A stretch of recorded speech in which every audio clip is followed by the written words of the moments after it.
ജസ്ലിയുടെ ആ പ്രകടനം ഏറ്റവും കൂടുതൽ മെച്ചപ്പെട്ടിട്ടുണ്ട്.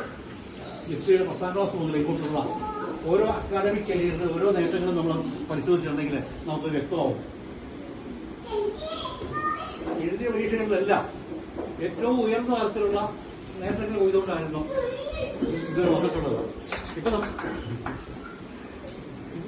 ഇപ്പൊ നമ്മൾ തിരിഞ്ഞ് പരിശോധിക്കുമ്പോൾ അതിന്റെ ഒരു ഏറ്റവും പരമോന്നതമായിട്ടുള്ള ഒരു നേട്ടത്തിലാണ്. ഒരു വിഷയത്തിലെ ഡോക്ടറേറ്റ് എന്ന് പറഞ്ഞിട്ടുണ്ടെങ്കിൽ ഏകദേശം നമുക്ക് എല്ലാവർക്കും അറിയായിരിക്കും.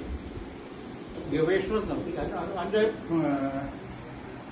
കോളേജ് ലെവലിലുള്ള ലെവല് മാസ്റ്റേഴ്സ് ഡിഗ്രി കഴിഞ്ഞിട്ട്, മാസ്റ്റേഴ്സ് ഡിഗ്രി എന്ന് പറഞ്ഞിട്ടുണ്ടെങ്കിൽ ഒരു വിഷയത്തിലെ ഏറ്റവും ശ്രേഷ്ഠമായിട്ടുള്ള പൊസിഷനാണ് ഈ മാസ്റ്റർ എന്ന് പറയുന്നത്.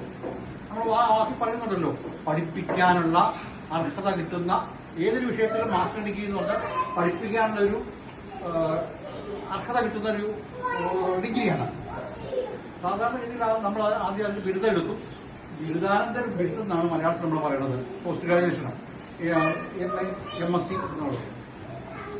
ഇവിടെ ഇയാള് ആ ലെവൽ കഴിഞ്ഞതിന് ശേഷം വീണ്ടും പിന്നീട് അതിന്റെ പുറത്തുള്ള വിദ്യാഭ്യാസം ഗവേഷണമാണ്. ഈ ഗവേഷണം എന്ന് പറയുന്നത് അത്യന്തം ആ വിഷയത്തിന്റെ അഗാധതകളില് അതിനെപ്പറ്റിയുള്ള അറിവുകളുടെ ആ ഏറ്റവും ആഴത്തിലുള്ള കാര്യങ്ങളും ഖനനം ചെയ്തെടുക്കുന്ന ആ പ്രക്രിയയാണ് ഗവേഷണം.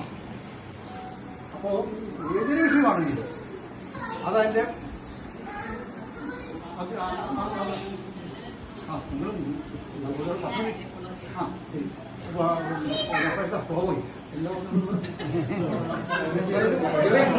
ഗവേഷണം എന്ന് പറയുന്നത് ഇതൊക്കെ ജസ്റ്റ് പറഞ്ഞിട്ടുള്ളതായിരുന്നു. ഇത്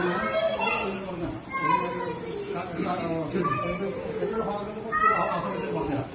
ഗവേഷണം എന്നുണ്ടെങ്കിൽ ആ വിഷയത്തില് ഇതുവരെ ലോകത്തിൽ കണ്ടെത്തിയിട്ടുള്ള വിഷയങ്ങൾ